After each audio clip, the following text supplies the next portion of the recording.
Maraming kababaihan sa Rusya ang nagmamadaling magpakasal sa mga sundalong papunta sa labanan. Ang tanging dasal nila ay bumalik siya agad. Pero sa kabaong, hindi buhay. Parang isang kakaibang kaso lang ito, pero isa na ito sa pinakamabilis lumaganap na uso sa Rusya. Maraming babae ngayon ang gumagamit ng mura at malisyosong paraan para makapang-asawa ng sundalo. May kakaibang pagkakakilanlan sila at tinatawag ng ilan na itim na balo. Ina-report ng military blogger na si Anastasia Keshivorova at iba pang prodigmaan ang tinatawag nilang Luhansk Honey Trap. Ito ay mga organisadong operasyon na nakatuon sa likurang bahagi ng mga okupadong lungsod tulad ng Luhansk at Donetsk. Ang mga lungsod na ito ang sentro ng rotasyon. Pinupuntahan ng mga pagod at balisang sundalo mula sa harapan. May mga grupong kababaihan na minsang nagiging gang at madalas pumupunta sa mga restaurant at bar malapit sa mga base militar. Ang kanilang mga target ay partikular na mga sundalo na mukhang malungkot o hiwalay sa kanilang mga pamilya. Sa Rusya, madaling mabighani ang mga lalaki sa pangakong makakahanap ng koneksyon. Pareho lang lagi ang layunin, makakuha ng rehistro ng kasal sa lalong madaling panahon sa ilalim ng mga kondisyon ng digmaan. Tinanggal ng Rusya ang isang buwang paghihintay sa kasal. Kaya pwedeng magpakasal ang magkasintahan sa araw ng pagkakakilala nila. Pagkatapos mairehistro ang kasal, ang babae ang nagiging pangunahing legal na benepisyaryo at ngayon, ang tanging inaasahan na lang niya ay ang kanyang pagkamatay. Mas maaga, mas mabuti. Maaaring ipaliwanag ng kwento ni Sergei Kandolsko kung bakit nila ito ginagawa. Siya ay 40 anyos mula Bryansk Oblast.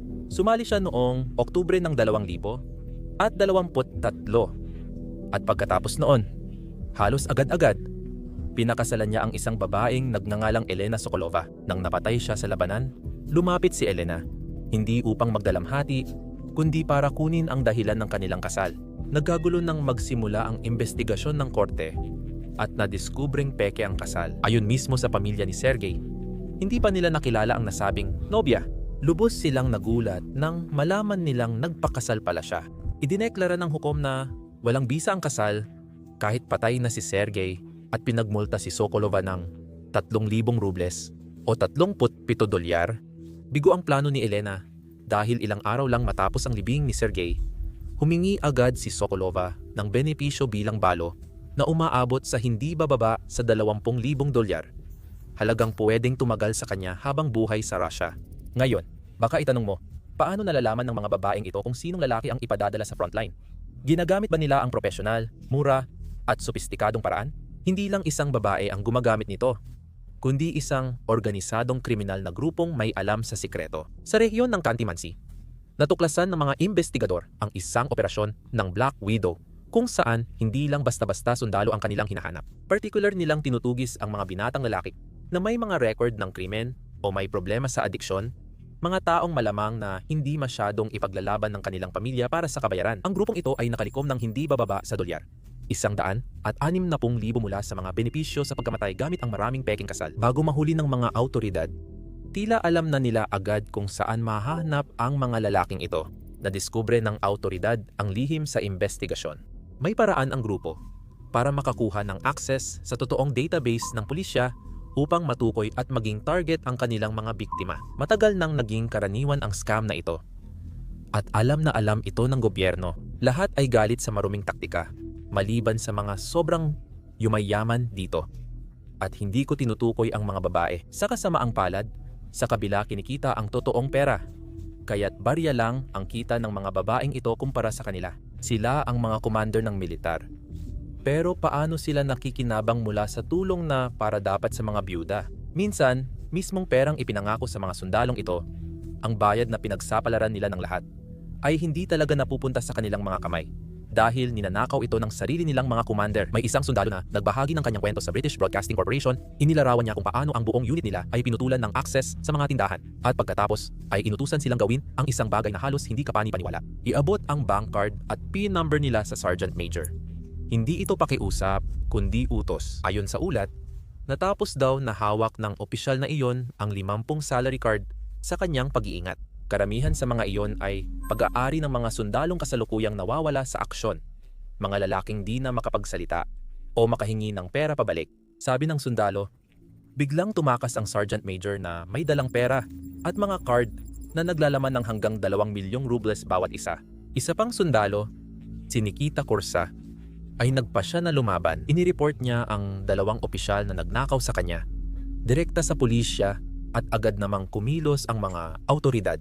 Kinasuhan ng pagnanakaw at abuso sa kapangyarihan ang mga opisyal.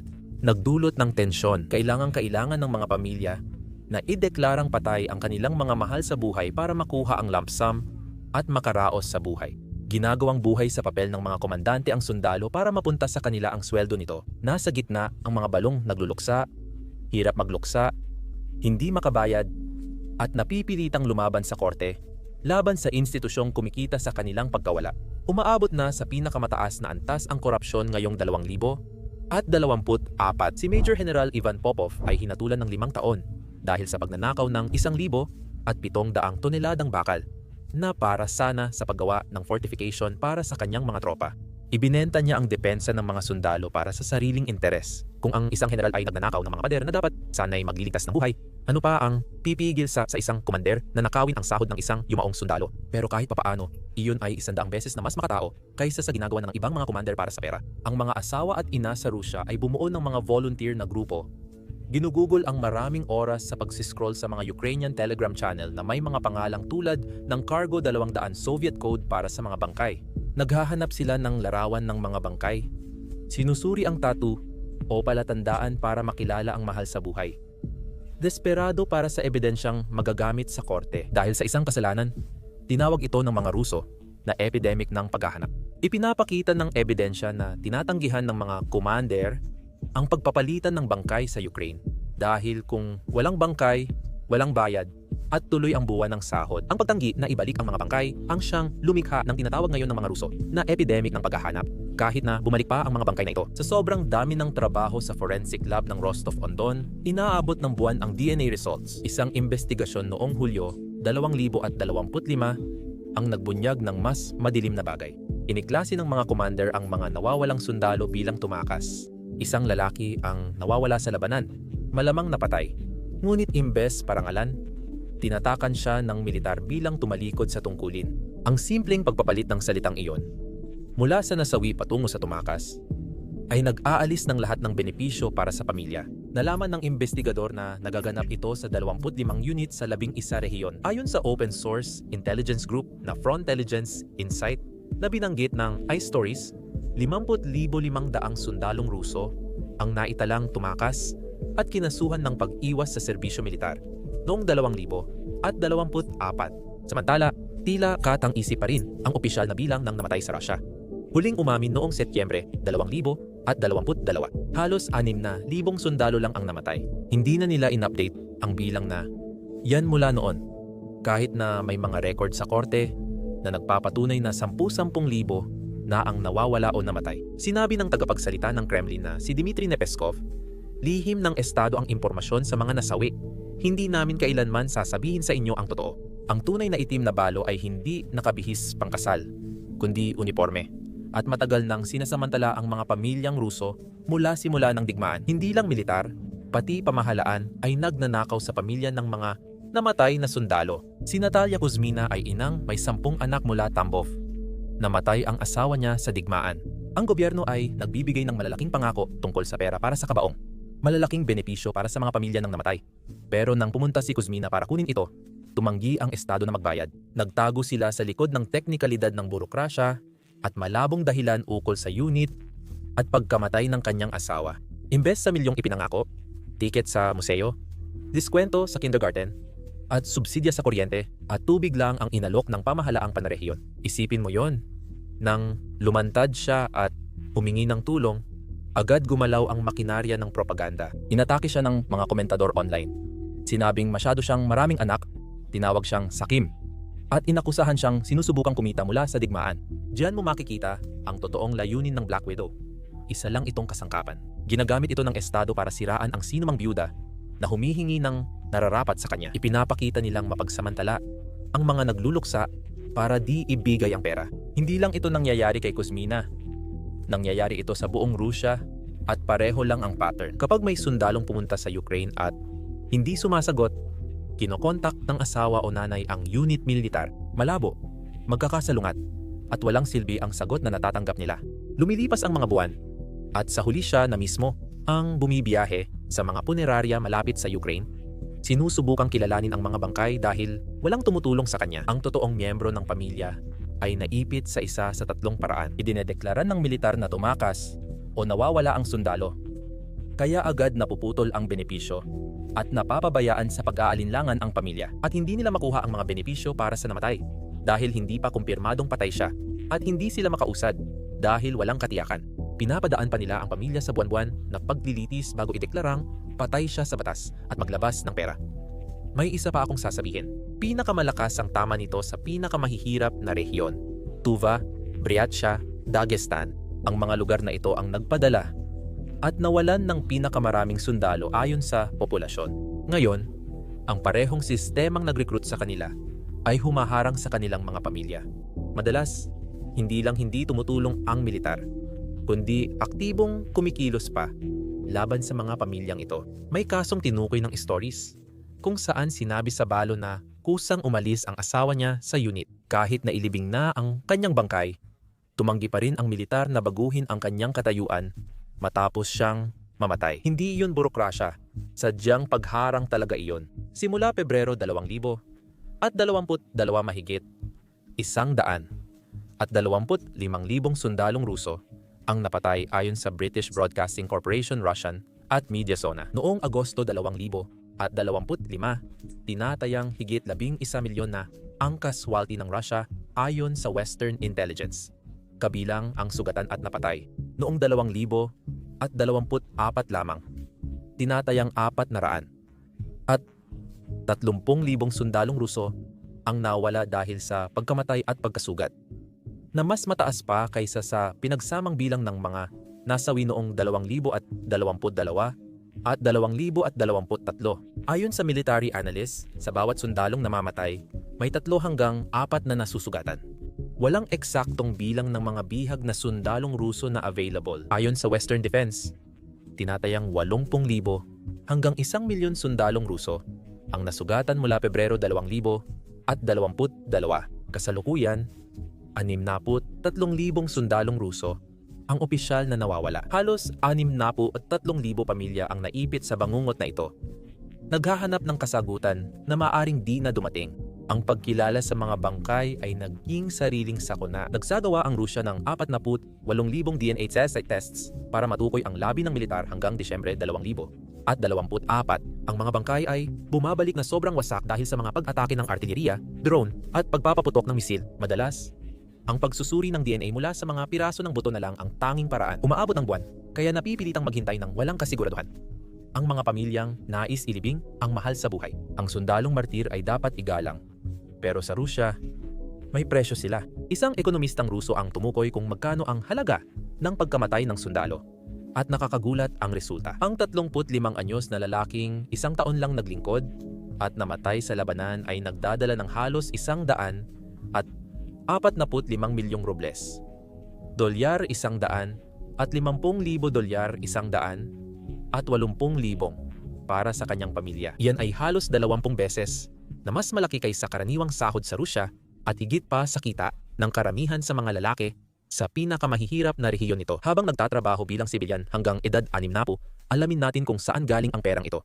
Dahil hindi lang ito mula sa isang bayad. Naglaan ang pamahalaan ng 5 milyong rubles na kabayaran sa pagkamatay. Ayon sa kautusan ni Putin noong Marso 2022, may dagdag pang bayad mula sa rehiyon depende sa oblast na maaring magdagdag ng milyon-milyon. Bukod dito, kumikita ang mga sundalo ng combat salary na hanggang 52 milyong rubles sa unang taon, mas mataas kaysa kikitain nila bilang sibilyan kung sila'y masugatan bago mamatay. May dagdag na 3 milyong rubles bilang bayad sa sugat. Isama rin ang dagdag na insurance payouts ayon sa ranggo at sitwasyon. Kaya umaabot sa 14 milyong rubles o higit pa ang halaga para sa mga kababaihang nakatira sa mga rehiyong labis na naapektuhan ng kahirapan sa Rusya. Mga lugar kung saan ang antas ng kahirapan ay nasa 28 hanggang 30% na kahit bago pa magsimula ang digmaan. Hindi lang ito malaking halaga. Ito ay yamang magbabago ng buhay at henerasyon. Ito ang realidad ng milyon-milyong kababaihan sa pinakamahihirap na rehiyon ng Rusya, tulad ng Tuva, Buryatia, Dagestan, at Altai Republic. Hindi lang ito estadistika. Ito'y mga komunidad na sanay na sa kahirapan at bihirang makakita ng oportunidad na tila para lang sa mga nasa malalayong lungsod. Noong 2022, 34% ng residente sa Tuva ay nasa poverty line. Dahilan kaya ito ang pinakamahirap na rehiyon sa Russia. Halos 7% ay nasa matinding kahirapan. Nahihirapan na matugunan kahit ang pinakapangunahing pangangailangan para mabuhay. Ngayon, ihambing mo yan sa Moscow, kung saan ang karaniwang buwan ng sahod noong 2024 ay lumampas ng 160,000 rubles o sa Chukotka sa Arctic, kung saan ang mga manggagawa ay kumikita ng humigit kumulang 185,000 rubles bawat buwan. Ang pagkakaiba ay hindi lang kapansin-pansin kundi nakakagulat. Sa Tuva, karaniwan ng kumikita ng 20,000 rubles kada buwan ang mga tao. Kaya kabilang ito sa pinakamahirap sa 85 rehiyon ng Russia. Sa Ingushetia, na nagtala ng pinakamababang karaniwang sahod noong 2024, ang mga manggagawa ay kumikita ng humigit kumulang 4,000 rubles kada buwan. Samantala, sa karamihan ng bahagi ng Timog, Caucasus at mga rehiyon ng Volga, mga lugar tulad ng Dagestan, Chechnya, Kalmykia at Ingushetia, maraming tao ang kumikita ng mas mababa sa 3,000 at 1,000 rubles kada buwan, at halos kalahati ng populasyon ay mas mababa pa sa ganoong simpleng antas. Ang pinakamayayamang rehiyon sa Russia ay kumikita ng 4 beses higit kaysa sa pinakamahihirap, at dati ay wala pang ganitong agwat, lalo pang lumaki ang agwat ng 2021 at 2024. Ayon sa opisyal na estadistika, ang kahirapan sa bansa ay nasa 9%. Kinukwenta ang mga numerong iyan gamit ang mababang pamantayan ng kahirapan, kaya natatabunan ang totoong lalim ng paghihirap sa malalayong lugar. 2/3 ng lahat ng Ruso ang kumikita ng mas mababa sa 40,000 rubles kada buwan. Ang top 1% karamihan sa Moscow at mayayamang rehiyon ay may kita na 128,300 at 50,000 rubles kada buwan. Isama rin ang kontrata sa digmaan sa usapan. Biglang nagbabago ang mga numero ng di kapani-paniwala. Sa Karachay, Caraquesia, ang military sign-up bonus na 16 na milyong rubles ay 68 beses ng karaniwang buwan ng kita na 23,000 at 400 rubles. Sa mga rehiyong ito, ang combat pay at bonus ay kayang umabot ng 20,000-30,000 rubles kada buwan, pera na mas malaki kaysa karaniwang kita nila sa kalahating taon. Sa isang taon ng serbisyo, pwedeng lumampas sa 5 milyong rubles ang bayad. Halagang sobrang laki para sa mga pamilyang sanay magtipid ng bawat ruble. Ayon sa datos ng Sentral na Bangko ng Rusya, tumaas ng 45 hanggang 53% ang household deposits sa mga rehiyon, gaya ng Tuva, mula 2,000 at 22,000 at 23, habang 3% lang ang paglago sa mas mayayamang lugar tulad ng Magadan. Sa Buryatia, tumaas ng 81% ang mga deposito mula Enero 2000 at 22 hanggang Nobyembre 2024. Sa Republika ng Tuva o Buryatia, ang karaniwang buwan ng sahod ay nasa 50 hanggang 60,000 rubles. Ang 14 milyong rubles na bayad sa pagkamatay ay katumbas ng 30 hanggang 40 taon ng karaniwang kita. Ang pagkamatay ng sundalo ay agad nagbibigay ng kapital na katumbas ng kanyang buong buhay ng trabaho. Ang pagdagsa ng kamatayan na ito ay muling binabago ang mga lokal na ekonomiya. Nagtutulak ng implasyon sa pabahay at sa mga pamilyan ng sasakyan. Sinasadya ng Kremlin na likhain ang sistemang ito para mapanatili ang pagre-recruit nang hindi kinakailangang magdeklara ng politikal na delikadong pangalawang mobilisasyon. Sobra nilang ginawang pera ang paglahok sa digmaan. Malaki ang agwat sa pagitan ng halaga ng buhay ng isang lalaking Ruso sa mahirap na rehiyon at ng itinakdang halaga ng Estado sa kanyang kamatayan. Dito pumapasok ang tinatawag na Black Widows. Nakikita nila ang kanilang pagkakataon. Ang mga operasyon ng Black Widow ay mula sa mga oportunistang nagpapautang hanggang sa mga sopistikadong kriminal na network. Nakakatakot ang kanilang antas ng organisasyon. Sa pinakasimpleng paraan, may mga individual na babae na gumagamit ng mga social media platform, lalo na ang VK na parang Facebook ng Russia. Ang mga grupong tulad ng mga dati kasama ang mga sundalo ay naging digital na hunting ground kung saan tinatarget ang mga mahihinang lalaking papunta sa frontline gamit ang pangakong pagkakaibigan at koneksyon. Pero ito ay panimulang antas pa lang ng mas madilim na ekosistema. Sa katunayan, ang ilang mga pakana ay may direktang sabuatan, kasama ang mga tauhan ng military recruitment. Mga taong nasa loob ng sistema na tumutulong para maisagawa ang mga ganitong kasunduan. Ang tanging mga taong tunay na nasasaktan dito ay ang mga totoong mahal sa buhay. Yung mga tunay na karapat dapat tumanggap ng kompensasyon. Matapos mapatay sa labanan ang isang sundalo mula sa Cheomin, lumantad ang kanyang ina na may mabibigat na paratang laban sa kanyang biyuda. Sinasabing, ang buong kasal ay isang panlilinlang lamang. Malawak itong tinutukan ng lokal na media sa Siberia. At binigyang diin ang masakit na sitwasyon kung saan ang tunay na pamilya ay kailangang lumaban sa mga tinatawag na itim na biyuda sa korte para sa benepisyo ng namatay. Naging pangit na labanan ito ng mga henerasyon, kung saan kailangang patunayan ng mga ina at kapatid na nautulang sa huwad na kasal ang kanilang mahal sa buhay. Dahil sa dami ng namamatay at unit ng pagsalakay, mataas ang posibilidad na mapatay ang sundalo. Inaangkin ng biyuda ang buong bayad mula sa estado, kaya walang natatanggap ang mga magulang o anak ng sundalo mula sa dating relasyon. Sinasamantala ng mga manlulokong ito ang isang partikular na kahinaan sa mga batas ng Rusya na automatikong nagbibigay ng karapatan sa mga biyuda na tumanggap ng kompensasyon ng hindi masyadong sinusuri. Mabilis ang sistemang administratibo. Minsan na ibibigay na ang benepisyo bago pa malaman ng pamilya ang pagkamatay ng kanilang anak o asawa. Lalo na kung nagpakasal pa siya sa di nila kilala. Ilang araw bago ang deployment, hindi na naghihintay ang mga operasyong ito na mamatay ang sundalo. Bihirang magkaroon ng access sa automated teller machine or banking apps ang mga sundalong Ruso sa mga combat zone. Kaya karaniwan nilang iniiwan ang kanilang salary card sa kanilang mga asawa o kasintahan. O kaya naman ay ibinibigay ang kanilang login credentials para sa mga banking app tulad ng Sberbank Online. Linggo-linggo, inuubos ng mga abusadong partner ang laman ng mga account na ito. May mga dokumentadong ulat ng mga sundalo sa unahan na hindi makabili ng mga pangunahing pangangailangan tulad ng pagkain o body armor. Dahil sa mga partner na kampanteng inuubos ang pera sa account, nananakawan sila habang nilalagay sa panganib ang kanilang buhay. Marahil ang pinakasopistikadong panlilinlang ay tinatawag na estratehiyang posthumous bride. Sinamantala ang mga bagong batas mula 2000 at 24 nagpasa ang Russia ng mga batas na nagpapahintulot sa legal na pagkilala ng factual marriage na sa madaling salita ay mga common law na pagsasama kung namatay ang sundalo sa espesyal na operasyong militar.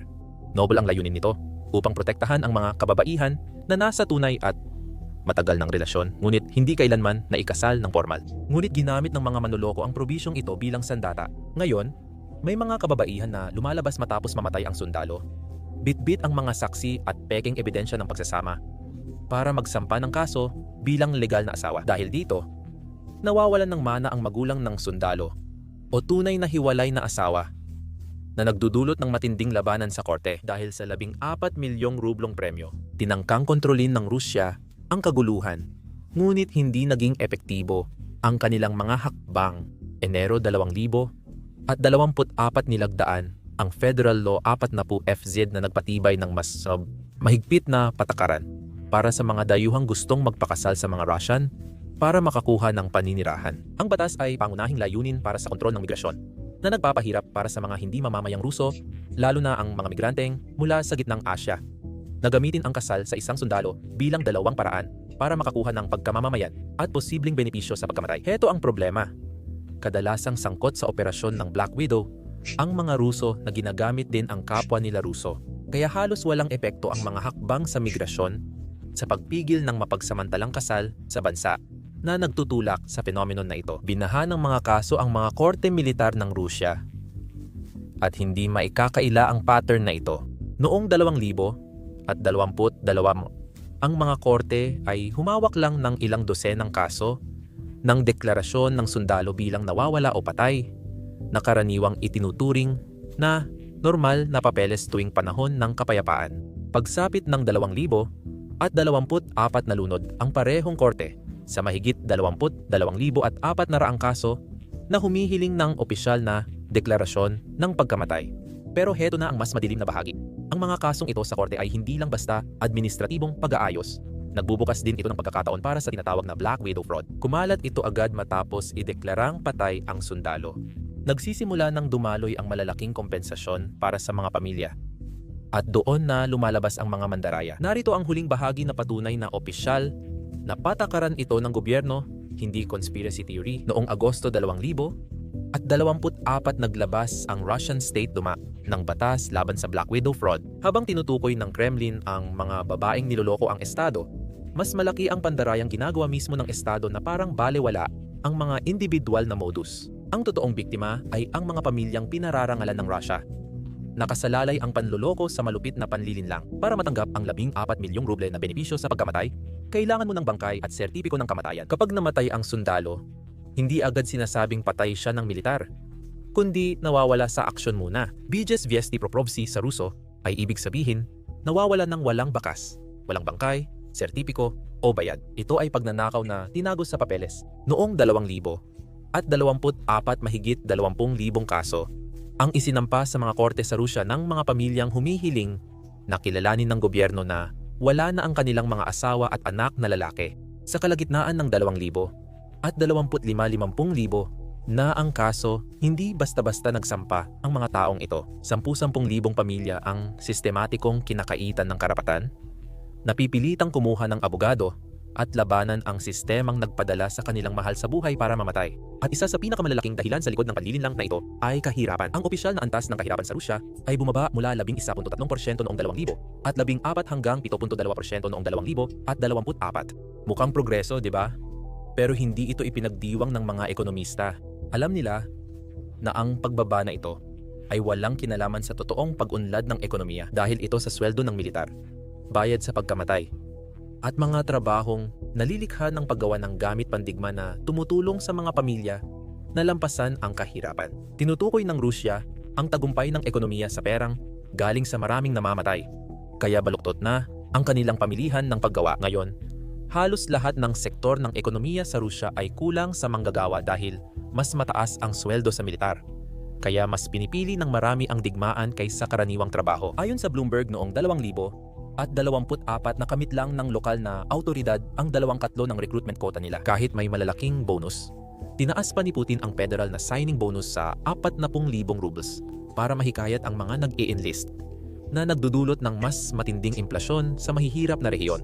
Itinaas ng sentral na bangko ng Rusya ang interest rate sa mahigit 20% noong 2024 bilang bahagi ng pagsugpo. Nagiging masamang siklo ito. Kinakain ng implasyon ang sahod ng militar at ang kabayaran sa pagkamatay. Kaya napipilitan ang gobyerno na mag-alok ng mas malalaking bayad para mapanatili ang pagre-recruit. Pinag-uusapan ni ekonomistang Marlene Laurel ang tungkol sa isang bagong digmaan. Ang mga gitnang uri na kumikita ng higit 10,000 rubles kada buwan ay bumaba mula 57% noong 2000 at 21 sa 10% noong 2023. Ang gitnang uri ay nabuo lang mula sa kita sa digmaan. Pagkatapos nito, maraming rehiyon ang haharap sa pagbagsak ng ekonomiya. Isang pag-aaral noong 2019 ang nagsabing tinatayang pinahahalagahan ng mga Ruso ang kanilang buhay mula 24 hanggang 100 at 33 milyong rubles ayon sa kita. Kaya ang 145 milyong rubles na kabayaran ay sobra pa sa pinakamataas na halaga. Sa matematika, naging makatwiran sa pananalapi ang pagkamatay sa serbisyo militar at may pamilyang gumagawa nito. Hinihikayat nilang pumirma ng kontrata sa militar ang mga lalaking kamag-anak bilang paraan para makaahon sa kahirapan. Isinasama ng pamilya sa plano ang pinansyal na benepisyo sa pagkamatay ng kamag-anak na nagdudulot din ng iba pang suliranin. Target ang mga nagbabalik na sundalong tumanggap ng bonus dahil sa sugat. Si Nikita Kursa ay tumanggap ng 27 milyong rubles bilang kabayaran at kompensasyon sa sugat. Hinuli siya ng pulis habang lasing at ayon sa kanya, ninakaw ang lahat ng ipon niya. Pero may isang bagay na hindi madalas pag-usapan. Hindi talaga kayang tustusan ito ng mga pamahalaang panrehiyon. Iba ang mga bayad mula sa federal na pamahalaan, pero inaatasan ang mga gobernador ng rehiyon na magbigay ng dagdag na bayad na 1 hanggang 3 milyong rubles mula sa lokal na pondo. Ang ilang mga rehiyon ay halos malugi na dahil dito. Sa 2024 pansamantalang itinigil ng Yakutskya ang bayad sa mga sundalo at pamilya nila. Naubusan sila ng pera dahil hindi na forecast ng mga opisyal ang pangangailangan. Ibig sabihin, mas marami ang nasawi kaysa inaasahan. Noong Setyembre 2025, lumabas sa panrehiyong budget ng Rusya ang kakulangan na 7,200 at 48 bilyong rubles. Noong nakaraang taon, may sobra pa sila. Ang krisis na ito sa pananalapi ay nagdudulot ng isa pang dahilan para sa mga panrehiyong opisyal na itanggi o ipagpaliban ang paglabas ng sertipikasyon ng pagkamatay. Ang hindi opisyal na kumpirmadong kamatayan ay nakakatipid sa treasury. Sa kabilang banda, ang mga media ng Estado ng Rusya ay pumipili lang ng mga kasong Black Widow na kanilang binabalita. Napakapili ng paraan ng pagbabalita ng mga media ng Estado ng Rusya tungkol sa mga kasong Black Widow. Mahalagang maintindihan paano gumagana ang propaganda. Pinipili nila ang pinaka-shocking na halimbawa, tulad ng babaeng nagpakasal sa 5 sundalo at matitinding kaso ng panlilinlang. Tapos pinalalakas pa nila ito saan man. Ang layunin ay mag-udyok ng galit ng publiko at gamitin ito para hilingin ang mas mabigat na parusa at mahigpit na batas. Bigyan mo ang mga tao ng taong mapupuutan, ng taong masisisi, pero pansinin mo kung ano ang hindi nila kailanman pinag-uusapan. Hindi tatanungin ng state media kung bakit nalulugi ang mga pamahalaan sa rehiyon o bakit may 63,000 sundalong nawawala. Hindi nila kukwestiyonin kung malalaking bayad sa pagkamatay ang sanhi ng mga insentibo. Bawal ang anumang pagsusuri na nagtatanong kung paano isinasagawa ang digmaan. Ipinapakita ito ng pro-Kremlin na outlet bilang pagtataksil sa mga bayani. Binibigyang diin nila kung paano nilalapastangan ng pandaraya ang mararangal na asawa ng sundalo na sumusuporta sa kanilang mandirigma. Usapin ito ng pagprotekta sa makabayang imahe ng pamilyang militar na pinalalalim ng ilang makabayang blogger. Ilang blogger ang nagsasabing ang itim na balo ay mga intelligence o operatiba na kumukuha ng lihim militar mula sa sundalo bago sila mamatay. Ngayon, hindi lang ito panlilinlang, kundi sabotahin na ng mga Ukranyano, bahagi ng digmaang impormasyon kontra Rusya. Ginagamit ng mga konserbatibong komentarista ang panlilinlang bilang patunay ng moral na pagkabulok ng kalaban. Ayon sa kanila, patunay ito ng pagbagsak ng lipunan dahil sa kanluranging liberalismo. Sa kanilang pagkukwento, hindi ang ekonomiya ng digmaan na lumilikha ng baluktot ng mga insentibo sa pananalapi ang problema, kundi ang makabagong mga halaga na sumisira sa tradisyonal na mga babaeng Ruso. Habang lumalalim ang investigasyon at dumarami ang kwento, tanong na rin kung magtatagal pa ang panlilinlang at kung kakayanin ng Estado mabuhay. Mga bunga ng pagtatayo ng makinarya ng digmaan sa likod ng mga nakalimutan at yumao.